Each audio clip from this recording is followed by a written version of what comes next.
Bonjour et bienvenue dans l'Aura Durable, le podcast pour prendre soin de toi et de la planète. Aujourd'hui, on aborde le sujet du streaming. Le streaming, invisible, super pratique, mais pas sans conséquences. Tu t'es peut-être demandé pourquoi ce podcast et les précédents n'étaient pas illustrés. Juste une miniature. Eh bien, c'est justement pour limiter l'impact de la vidéo. On n'y pense pas, mais regarder une série ou suivre une vidéo en ligne fait tourner des data centers qui consomment énormément d'énergie, sans parler de la consommation d'eau. Le streaming représente aujourd'hui plus de 60% du trafic Internet mondial, et même si les plateformes améliorent leur efficacité, l'essentiel de l'impact vient de nous les utilisateurs.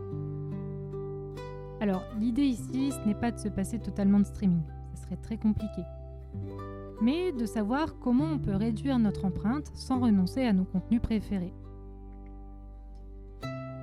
Alors, la première solution, pour la musique ou les podcasts, tu peux privilégier les contenus audio aux contenus vidéo. Si tu juges que la vidéo est super utile, tu peux réduire la qualité. Pour cela, il suffit d'aller dans les paramètres de la vidéo. Pas besoin de 4K pour un tuto de cuisine, par exemple. Tu peux passer à 720p ou même 480p. Pour un téléphone, c'est amplement suffisant. Et ça permet de diviser par 5 la quantité de données utilisées. Un deuxième geste peut être de privilégier le téléchargement. Si, comme moi, tu écoutes souvent les mêmes chansons ou les mêmes podcasts, eh bien, tu peux les télécharger pour les écouter hors ligne. Le téléchargement, c'est un effort pour le réseau. Mais disons qu'on le fait qu'une seule fois. Ça réduit donc notre empreinte.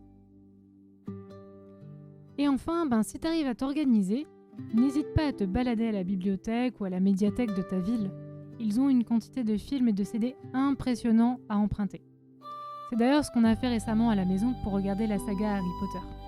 Et c'était tellement plaisant de ne pas perdre 30 minutes à trouver tous les films sur Internet. Avec ces quelques choix simples, on peut sérieusement réduire notre impact sans sacrifier le plaisir. Je suis sûre que tu as d'autres petites astuces. N'hésite pas à les partager en commentaire. Lundi, on parlera d'un sujet super important, le chauffage. C'est peut-être l'un des points essentiels de ton empreinte carbone.